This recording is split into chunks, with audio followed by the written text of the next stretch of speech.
भगवान परिपक्व करते हैं अपने प्रेमी के हृदय को। जहां प्रेम प्रकाशित करना है उसे परिपक्व करते हैं, अपमान दिलाते हैं, प्रेरित करते हैं। सबके उर में वही बैठे हुए हैं। बोले भियस महेश तब ज्ञानी मूढ़ न कोय, जस जहिका रघुपत करे तस्ताही क्षण होए, उर पेरक रघुवंश विभूषण। भगवान प्रेरित करते, इसकी निंदा करो, इसकी अवहेलना करो, इसका अपमान करो, फिर देखते हैं अब हृदय में कैसा लगा। बोले ठीक है आगे बढ़ो। फिर दूसरी वार, जैसे एक कांच है, छोटा सा कंकड़ मारो टूट जाएगा, पर जब उसको परिपक्व किया जाता है, ठंडा गरम तो बुलेट प्रूफ हो जाता है, गोली मारो तो नहीं टूटेगा। ऐसे ही भगवान अपने भक्त के हृदय को बुलेट प्रूफ कर देते हैं। वाणी की गोली, अपमान, नाना प्रकार के तिरस्कार, नाना प्रकार के द्वंद्व, सुख दुख, लाभ हानि, मान अपमान, निंदा स्तुति, जन्म मृत्यु, इन सब का प्रभाव नहीं पड़ता उसके हृदय में। जो प्रेमी हृदय होता है, तैयार रहो, आपके हृदय को भगवान ऐसा बनाएंगे किसी भी तरह का कोई द्वंद्व आपको परास्त न कर पावे। प्रेमी जनों का रंग उसी के हृदय में चढ़ता है। कृपा प्रकरण है एक सेवक वाणी में, उसमें दो भाव रखे गए, एक अकृपा और एक कृपा। कृपा प्रकरण में देखिए, जब तीसरी भूमिका आती है कृपा पात्र की, पहली भूमिका है मुख बरनत हरिवंश, चित्तनाम हरिवंश रति, मन सुमिरन हरिवंश, यह जो कृपा हरिवंश की। मुख से प्रियालाल के जस का गान, नाम कीर्तन, नाम जपना, और चित्त से आचार्य और आराध्य देव के चरणों में अखंड रति हो जाना, और मन से बार बार उनकी सेवा, उनका सुमिरन, ये सेवा के लिए ही संकल्प उठना, ये पहली कृपा है। ये आचार्य गुरुदेव की, इष्ट देव की पहली कृपा है। मुख बरनत हरिवंश, चित्तनाम हरिवंश रति, मन सुमिरन हरिवंश, यह जो कृपा हरिवंश की। फिर दूसरी कृपा, दूसरी भूमिका उदय होती है। सब जीवन सो प्रीति, रीति निबाहत आपनी, श्रवण कथन परतीति, यह जो कृपा हरिवंश की। सब चराचर जीव से प्रेम का व्यवहार, क्योंकि मेरे प्रभु ही सबके अंदर बैठे हुए हैं, पर किसी से कोई स्वार्थ की आकांक्षा नहीं, कोई आकांक्षा नहीं, कोई चाह नहीं। सब जीवन सो प्रीति, पर रीति निवाहत अपनी, अपनी रीति क्या है? सब सोहित निष्कामति, कोई किसी से बदले की चाह नहीं, ना द्वेष के बदले की चाह, ना राग के बदले की चाह। वो राग द्वेष से अलग भगवत भाव से सेवा करता हुआ निष्काम। श्रवण कथन परतीति, बस अपनी वाणी जी का गायन, वाणी जी का श्रवण और विश्वास, किसी श्रवण कथन से, नाम वाणी से हमें श्यामा श्याम की प्राप्ति हो जाएगी। श्रवण कथन परतीति, परतीत माने विश्वास, यह जो कृपा हरिवंश की। अब तीसरी भूमिका, शत्रु मित्र समझानी, मानि मान अपमान सम, दुख सुख लाभ नहानी, यह जो कृपा हरिवंश की। शत्रु और मित्र में समान भाव। क्या भक्त का कोई शत्रु होता है क्या? नहीं, भक्त की तरफ से कोई शत्रुता नहीं होती, पर जो तमोगुणी आंतरिक हृदय वाले होते हैं उनको भक्त का यश चुभता है, उनको भक्त की जो उन्नति है भागवतिक, वो उनको खाए डालती है। अब वो हर प्रकार से सोचेंगे इसका कैसे पतन करूं, इसका अपयश हो जाए, इसका नाश हो जाए, तो वो शत्रुता का भाव करे। पर आपके हृदय में फर्क नहीं पड़ना चाहिए। ये तीसरी भूमिका हमारे प्रेम रस प्राप्ति की। शत्रु मित्र समझानी, जैसे बड़ाई करने वाला, सम्मान करने वाला, ठीक वैसा ही आपको दिखाई देना चाहिए निंदा करने वाला, अपमान करने वाला। वैसे तो निंदा करने वाला ज्यादा पूज्य है। क्यों? क्योंकि वो हमारे अशुभों का नाश कर रहा है। निंदा करके, अपमान करके हमारे अशुभों का नाश कर रहा है। वो हमारे जो प्रारब्ध भोग हैं उनको काट रहा है। वो कितना कृपालु है। भगवान उसके अंदर प्रेरणा दे करके हमें परिपक्व कर रहे हैं। इसलिए निंदा करने वाला, अपमान करने वाला, तिरस्कार करने वाला हमारे हृदय में पूज्य भाव होना चाहिए। ये प्रेम प्राप्ति के लिए बहुत जरूरी है। शत्रु मित्र होगा। बड़े बड़े महापुरुषों के जीवन में बड़े बड़े विरोध हुए हैं। अगर विरोध ना हो तो भक्ति में रंग नहीं। जब विरोध आवे तो नाच पड़ो कि भक्ति रंग ला रही है। भगवान विरोध पैदा करवाते हैं। क्यों करवाते हैं? क्योंकि आप उस भूमिका से ऊपर उठे जिससे कोई भी विरोध आपका स्पर्श न कर पावे और आपकी भक्ति अबाध और अखंड बनी रहे। तो शत्रु मित्र सम जानी और मान मान अपमान सम। अपमान और मान दोनों को सम मान करके सो। अगर कोई सम्मान कर रहा है तो उसकी मति, अपमान कर रहा है तो उसकी मति। सम्मान और अपमान में दोनों में समान स्थिति होनी चाहिए। शत्रु मित्र सम जानि मान मान अपमान सम। दुख सुख लाभ न हानि। ना कोई दुख, ना कोई सुख, ना कोई लाभ, ना कोई हानि। हर समय अपने प्रिया प्रीतम के चिंतन में इतना चित्त जोड़े है कि दुख सुख का, लाभ हानि का कोई प्रभाव ही नहीं पड़ रहा। ये तीसरी भूमिका। चौथी भूमिका अब जो है तैयारी हो गई प्रेम रंग रंगने की।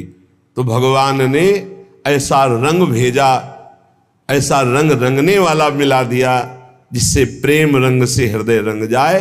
बोले नितैक धर्मिन संग।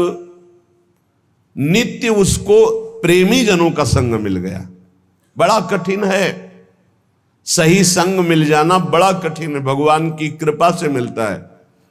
नहीं तो मिलावट ऐसी प्रपंच की बनी रहती है कि चित्त निर्विकार होकर प्रभु में लगने के लिए अगर तैयारी भी करे तो भी फिसल कर प्रपंच में फंस जाए। नित इक धर्मिन संग। बहुत संग मिले वो संग नहीं।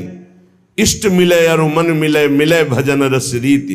तहां निसंग को है मिलिए, तासों कीजे प्रीति। जहां अपना इष्ट मिले, जहां भजन की रस रीति मिले, जहां अपना मन मिले, ऐसा सत्संग मिल जाए तो बहुत जल्दी प्रेम रंग की प्राप्ति होती है। नित एक धर्मिन संग। जब श्री प्रियालाल के प्रेमी जनों का संग मिला तो नित्य नवीन प्रेम का प्रादुर्भाव होने लगा। नितिक धर्मिन संग तो रंग बढ़त नित नित सरस। फिर नित नित प्रेम अभंग। ये जो कृपा हरिवंश की। जहां ये चौथी भूमिका आई तो पांचवी भूमिका में लीला दर्शन होने लगता है। निरखत नित्य विहार पुलकित तन रोमावली आनंद नैन सुधार। ये जो कृपा हरिवंश की। नेत्र खुले हैं बंद। वो प्रिया प्रीतम की रूप माधुरी, लीला माधुरी में डूबा हुआ, आनंद सुप्रवाह करता हुआ एक एक क्षण महाप्रेम में व्यतीत हो रहा है। छिन छिन रुदन करंत, छिन गावत आनंद भरी, छिन छिन हर हसंत। यह जो कृपा हरिवंश की। ये छठवीं भूमिका आई। क्षण क्षण में उसका रोना हो रहा है। क्षण क्षण में वो प्रियालाल के संग विहरण कर रहा है। क्षण क्षण में उनकी लीलाओं का गायन करके डूब रहा है। छिन छिन बिहरत संग, छिन छिन निरखत प्रेम भरी, छिन जस कहता भंग। ये जो कृपा हरिवंश की। सातवीं भूमिका में हर समय प्रिया प्रीतम के साथ रहता है, हर समय। और आठवीं भूमिका जब जागृत होती है तब जो बड़े बड़े ईश्वर कोटि के महापुरुषों के लिए दर्शन पाना दुर्लभ है, उस केली का दर्शन करता है। त्रपित न मानत नैन कुंजरंध्र अवलोकितन, ये सुख कहत बने न। ये जो कृपा हरिवंश की। निरंतर कुंजरंध्रों में लगकर प्रियालाल की अद्भुत केली का वो उपासक अवलोकन करता है, जिसके हृदय में प्रेम जागृत हो जाता है। ये 7 भूमिकाएं बहुत सुंदर प्रेम की श्री सेवक जी महाराज ने वर्णन की। तो जो उपासक सहनशील होता है वही इस मार्ग में चलता है। जब प्रशंसा होती है तो सबको अच्छा लगता है, और जब निंदा होती है तो सबको बुरा लगता है। लेकिन प्रेमी को नहीं, प्रशंसा प्रेमी को चुभती है और निंदा उसको मीठी लगती है। ये उल्टा मार्ग है, प्रेम का उल्टा मार्ग है। सम्मान करे तो ऐसे कर लेगा, अपमान करे तो उसके चरणों में प्रणाम करेगा। ये प्रेम का मार्ग उल्टा मार्ग है। सब प्रकार से जो तितिक्षु होता है, सहनशील होता है, उसके हृदय में प्रेम का प्रादुर्भाव। सब सहना है, कुछ नहीं कहना, ये हमारा मार्ग है। सब सहना है, कुछ नहीं कहना। अगर तुम हमें दुख देना चाहते हो तो हम सुख क्यों चाहें? अगर तुम अपमान करवाना चाहते हो तो हम सम्मान क्यों चाहेंगे? प्रभु, यदि आप निंदा करवाना चाहते हो तो हम प्रशंसा क्यों चाहेंगे? हम तो आपकी चाह में चाह मिलाए हुए। ये प्रेमी का हृदय होता है। प्रेम बड़ा पवित्र होता है, निर्दोष होता है। छल, कपट, बेईमानी, स्वार्थ, स्वसुखवांछा, ये प्रेम में छू नहीं जाती। जहां प्रेम प्रकाशित होता है वहां छल नहीं होता, कपट नहीं होता, छुपाव नहीं होता, बेईमानी नहीं होती, स्वार्थ नहीं होता। बड़ी दिव्यता होती है, क्योंकि प्रेम दिव्य है तो विशुद्ध जिसके हृदय में जागृत होता है उसे दिव्य कर देता है। अब पार्थिव बुद्धि शरीर रागी वो दिव्य को कैसे जान पाएगी? तभी उसको आश्चर्य होता है, ऐसा कैसे हो सकता है, ऐसा कैसे हो सकता है? अरे सांप का छोटा बच्चा गरुड़ को खा जाएगा। अगर भगवान कृपा दृष्टि से देख ले तो है छोटा सा लघु ब्याल खाए गरुड़, गरुड़ को खा जाए। मस्कई कहें बिरंची अजय मसकते हीन, ब्रह्मा को मच्छर बना दे, मच्छर को ब्रह्मा बना दे, जड़ को चैतन्य, चैतन्य को जड़, कर तुम अकर तुम अन्यथा कर तुम। सर्व समर्थ प्रभु का प्रेम प्रकट हो गया तो दिव्यता। जब दिव्य प्रेम, दिव्य प्रभु की कृपा का प्रभाव होता है तो पार्थिव बुद्धि नहीं समझ पाती। श्री जी की कृपा, लालजू की कृपा, उनकी कृपा का केवल स्वाद। अभी वो कृपा हट जाए तो अभी बोलना की आवाज नहीं निकलेगी। सुई के धागा जहां जानना मुश्किल है वहां अनंत ब्रह्मांड पार कर दे। कर तुम अन्यथा कर तुम हमारा प्रीतम है। भाई समझो, ये माया भगवती ऐसी आंधी चलाएगी कि तुम हमारी बात न पकड़ पाओ, और बाद में देख लेना तुम्हें समझ में आएगा कि क्या हमने खो दिया।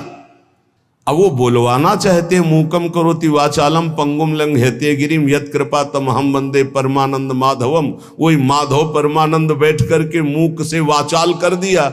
अब इस वाचाल से वो मूक कर दे, उनकी महिमा की बात। अगर उनका है कि दहाड़ो तो अंतिम श्वास तक ऐसे दहाड़ते रहेंगे। भगवान की कृपा से जो दिव्यता आती है वो मानुषिक नहीं होती, उनमें मानुषिक नहीं होती। जब मीरा जी को जहर पिलाया गया तो बोले ऐसा कैसे हो सकता है कि इतने हलाहल जहर से बच जाए। उसको संशय हो गया कि ये वैद्य मिल चुका है मीरा जी से और इसने बनावटी ऐसे जहर बनाया जिससे मीरा मरी नहीं।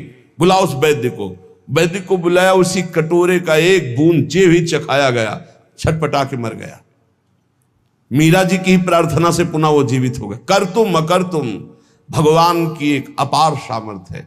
ये पक्का समझिए, भक्त का यश तभी फैलता है जब जैसे झंडा फहराता है ना तो डंडे पे फहराता है। जितना मजबूत डंडा होगा, लंबा होगा, उतना ही झंडा फहराएगा। ये विरोध भाव, ये निंदा, ये तिरस्कार, ये वो डंडा है जिस पे भक्त का झंडा फहराता है। अरे जमाने जोर लगा ले, कितना जोर लगाएगा, भक्त और भगवान का झंडा कभी न झुकने पाएगा। जब भगवान प्रताप प्रकट करते हैं, कौन दो सिर वाला ऐसा पैदा है जो उसका बाल बांका भी कर सके। इसलिए प्रेम मार्ग में चलने पर ना तो भय होनी चाहिए और ना भोग दैन्यता। प्रेम पवित्र होता है, इसमें छल नहीं, कपट नहीं, बेईमानी नहीं, स्वार्थ नहीं। छल कपट बेईमानी जहां बुद्धि में है, जो चश्मा लगा छल कपट बेईमानी का, तो सब जगह लगता है छल कपट का ही राज्य है। हम जैसा चश्मा लगाते हमको वैसे ही दिखाई देने लगता है। लेकिन ये भगवत प्रेम मार्ग है, इस प्रेम मार्ग में अपनी श्रद्धा और विश्वास को श्यामा श्याम के चरणों में और अपने विवेक से संत का संग करना चाहिए।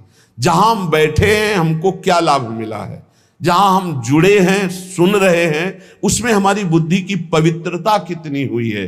लाभ देखा जाता है सुमिरन, त्याग, भगवत आकर्षण, ये कितना हमारे अंदर हुआ है। ये हमें देखना है कि हमें जो सत्संग मिल रहा है उससे हमारे भगवत मार्ग कितना पुष्ट हो रहा है, तभी हमारा दृढ़ विश्वास होगा। और जो पुष्ट हो रहा है वो हमारे ऊपर कृपा है श्री जी की, गुरु जी की, आचार्य की, तभी हमारा उत्साह बन पाता है। तो बचना चाहिए अपनी श्रवणेन्द्री के प्रपंच जनित वचन सुनने से, नेत्रेंद्री से दोष दर्शन से, तो हमारा जो हृदय है वो छल कपट बेईमानी आदि दोषों से रहित हो जाए। सच्चे प्रेमी में पाप आचरण नहीं रह जाते। जो सत्य मार्ग के पथिक हैं उनमें पाप आचरण नहीं होते। पाप होते हैं कामना के कारण, और कामना होती है देहाभिमान के कारण, और देहाभिमान होता है अज्ञान के कारण। सबका मूल अज्ञान और अविद्या है। जब प्रेम का प्रकाश होता है तो अज्ञान ही नहीं रह जाता, इसलिए ना वासना रह जाती ना कोई कामना रह जाती है। भगवत प्रेम ये अंतिम चरम पुरुषार्थ है जो मोक्ष के आगे की भी बात है। भगवत प्रेम अत्यंत दुर्लभ है, पर इसकी प्राप्ति कृपा से सहज में हो जाती है। अत्यंत दुर्लभ है पर कृपा से सहज में हो जाती है। यदि कोई अनन्य उत्कंठा रख करके भगवान के जो वचन शास्त्रों में, संत के वचन, उनके आश्रित हो जाए, निर्भर हो जाए, तो ये प्रेम प्रकट हो जाए। हम चाहते हैं कि हमें प्रेम मिल जाए, पर हम विषय भोग नहीं छोड़ेंगे, हम नाना प्रकार की पापाचरण नहीं छोड़ेंगे। तो विषयों में सुख बुद्धि जब तक रहेगी तब तक भगवान में प्रेम नहीं हो सकता। प्रेम के प्रवचन भले हो जाएं, प्रेम की बातें भले हो जाएं, विषयासक्ति और प्रेम ये बिल्कुल विपरीत है। जैसे दिन और रात, विषयासक्ति रात है और प्रेम दिन है। जिन साधकों के हृदय में विषय भोगने की प्रबल लालसा है और वो उनको त्यागे हुए आगे बढ़ रहे हैं, तो उनका विषय रस के प्रति आकर्षण कम होते होते नष्ट हो जाएगा। लेकिन जो साधक विषय आकर्षण के साथ विषय क्रिया में उतर गए, तो उनका फिर स्वभाव सुधरना बहुत कठिन हो जाएगा। इसलिए लालसा तो है पर भोगूंगा नहीं, क्योंकि भगवत प्राप्ति करनी है, भगवत प्रेम प्राप्ति करनी है। तो इनका विषय भाव जो अंदर से है भोगने का, एक दिन शांत हो जाएगा भजन के बल से। विषयासक्ति प्रेम में बड़ी बाधक वृत्ति है। जो विषय भोग की इच्छा, विषय पदार्थ, ये अभी देखकर हमको जलाते हैं, भोगने की इच्छा होती है और हृदय जलता है। इस जलन को जो सह जाता है उसे तपस्या कहते हैं। वही तपस्वी है। बहुत सुंदर बात है, वही तपस्वी है। देख लेना, इस जलन से अनंत गुना बढ़ करके भगवान आपको शीतलता और आनंद देंगे, क्योंकि आप भगवान के लिए जल रहे हो। भगवान में ममता और आसक्ति हो जाएगी इस जलन को सहने से। सह जाओ, ये जलन सहना पड़ेगा। निंदा की जलन, अपमान की जलन, काम की जलन, क्रोध की जलन, ये सह गए तो भारी तपस्या, इसका परिणाम होगा अनंत गुना बढ़ करके भगवान आपको सुख देंगे। और नहीं सहोगे तो जलते रहोगे। क्रोध आया, गाली दे दिया, वो तुम्हें 4 गाली देगा और जलो। काम आया, भोग लिया और तृष्णा होगी। ऐसे ही जितना तुम विकारात्मक आत्मक क्रियाओं की तरफ जाओगे उतने ही भ्रष्ट होते चले जाओगे। सह गए उतने ऊंचे उठते चले जाओगे।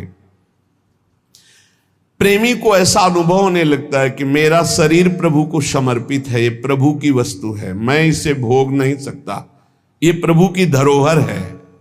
मेरा मन प्रभु को समर्पित है, अब जाए जहां जाए प्रभु संभाले। पुत्र, धन, प्रतिष्ठा, घर, परिवार, रुपया, पैसा, सब कुछ प्रभु की प्रदत्त वस्तु है। इसमें मेरा अहंकार क्या, इसमें मेरी ममता क्या। ऐसे भक्त के हृदय में प्रेम का प्रकाश होता है। जिसके हृदय में प्रेम स्फुरित होता है उसके हृदय की स्थिति सर्वदा आनंद ही आनंद, आनंद ही आनंद, हर समय आनंद। जहां हमारा स्व प्रभु से मिला, सोई आनंद की उत्पत्ति हो गई। अभी स्वाभिमान देह में है, स्वाभिमान प्रियालाल के चरणों में गया, आनंद ही आनंद है। उसी के लिए रोज सत्संग, रोज साधना हो रही। किसी समय प्रियालाल हमारे अहंकार को मिटा दे, स्वीकार कर ले। भगवत प्रेम में कृपा की बाट जो ही जाती है। कब गुरु कृपा होगी कि हमारे हृदय प्रेम जागृत हो, कब प्रियालाल की कृपा होगी। कम से कम इतनी तड़पन तो हो ही जाए कि दिन में कई बार अपने अंदर अभाव पैदा हो कि मेरे अंदर प्रेम नहीं जागृत हुआ, अभी प्रभु का प्रेम जागृत नहीं हुआ। ना नाम से प्रेम है, ना धाम से प्रेम है, ना प्रियालाल से प्रेम है। ये भगवत प्रेम की बातें सुनकर कच्चा उपासक डरने लगता है कि इतनी जलन सहनी पड़ेगी, पर सच्चा उपासक यही आग की ज्वाला से चलना है। चढ़ी के मैन तुरंग पे चलिबो पावक माए।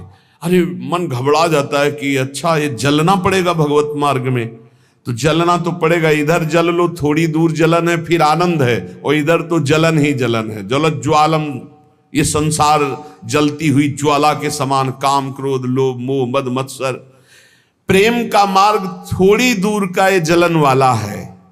इसे देखकर कायर पुरुष वापस हो जाता है, भोगों में फंस जाता है। परंतु जो इस आग में कूद पड़ता है, उसके लिए आग चंदन से भी शीतल बनकर के महासुख देने वाली बन जाती। केवल डरना नहीं है, ये डराता है कुछ नहीं। ध्यान मत दीजिए, नाम जप कीजिए, लीला गायन कीजिए, सत्संग सुनिए। जो ही आगे बढ़े तो शीतलता ही शीतलता, आनंद ही आनंद। प्रेम, प्रेम में समस्त क्रियाएं केवल प्रभु के निमित्त की जाए, या प्रेमी की समस्त क्रियाएं केवल प्रभु के लिए होती है। देखो, गोपीजन अपने पति की सेवा, घर में सोहनी लगाना, धान कूटना, गाय की सेवा करना, दुग्ध दुहना, दही मथना, पर ये सब कर रही हैं, लेकिन इनका उद्देश्य है श्री कृष्ण प्रसन्नता, और इनके हृदय में हर समय है श्री कृष्ण चिंतन। इन दो भाव से बहुत ऊंची दशा को प्राप्त हो जाती है। क्रियाएं सब सांसारिक है, क्रियाएं सब सांसारिक है, आप विचार करके देख लीजिए। लेकिन चिंतन और क्रियाओं का फल श्री कृष्ण प्रसन्न होंगे, क्योंकि उनका आराधन कर रही है। हर क्रिया में श्री कृष्ण का चिंतन कर रही है, हर क्रिया श्री कृष्ण की प्रसन्नता के लिए कर रहे, श्री कृष्ण के लिए कर रहे। इसी से प्रेम प्राप्त हो जाता है। भगवत प्राप्ति के लिए कोई नए अनुष्ठान की जरूरत नहीं। ये भ्रम पैदा किया जाता है अपने दिमाग में कि कहीं दूर चल के गुफा में या ऐसा तब भगवत प्राप्ति। नहीं, ऐसा नहीं। जो गुफा में है, अगर वो संसार का राग त्यागे नहीं तो उनको भगवत प्राप्ति नहीं होती। अगर घर में है और आप सारी घर की क्रियाएं भगवत अर्पण कर दें और नाम जप कर रहे हैं और प्रभु से अपना संबंध स्वीकार कर लिए हैं, जो हमारा संबंध जन्म जन्मांतरों से है। पहला संबंध तो है ही कि हम भगवान के अंश हैं। दूसरा गुरु प्रदत्त संबंध होता है, सखा या वात्सल्य या गोपी या सहचरी। अपने संबंध को जो मान रहा है, सारी क्रियाएं प्रभु के लिए कर रहा है, हर समय नाम स्मरण कर रहा है, बिल्कुल भगवत प्रेम प्राप्त हो जाएगा, निश्चित भगवत प्राप्ति हो जाएगी। कहने की प्रेम में एक बड़ी दिव्यता है। प्रेम में श्रृंगार है पर राग नहीं है, श्रृंगार है पर राग नहीं है। प्रेम में भोग है पर शरीर संयोग नहीं है। बहुत ऊंची बात है। प्रेम में भोग है पर शरीर संयोग नहीं है। प्रेम में श्रृंगार है पर राग नहीं है। प्रेम में आसक्ति है पर अज्ञान नहीं है। प्रेम में वियोग है पर बिछोह नहीं है। प्रेम में क्रंदन है, रोना, पर दुख नहीं है। प्रेम में विरह है पर वेदना नहीं है। प्रेम में सेवा है पर अभिमान नहीं है। प्रेमी को मान भी होता है, मान है पर धैर्य नहीं है। बहुत ऊंची स्थिति। प्रेम में त्याग है पर संन्यास नहीं है। प्रेम में प्रलाप है पर बेहोशी नहीं है। प्रेम में ममता है पर अज्ञान जनित मोह नहीं है। प्रेम में अनुराग है पर कामना नहीं है। तृप्ति है पर अनिच्छा नहीं, प्रबल इच्छा है। कैसा स्थिति? तृप्ति है और इच्छा है। प्रेम में सुख है पर चाह नहीं। प्रेम में देह है पर देहाभिमान नहीं। प्रेम में जगत है पर माया नहीं। प्रेम में ज्ञान है पर मैं ब्रह्म हूं ऐसा ज्ञान नहीं। प्रेम निर्गुण है पर मोक्ष नहीं। प्रेम में लय है पर स्मरण नहीं।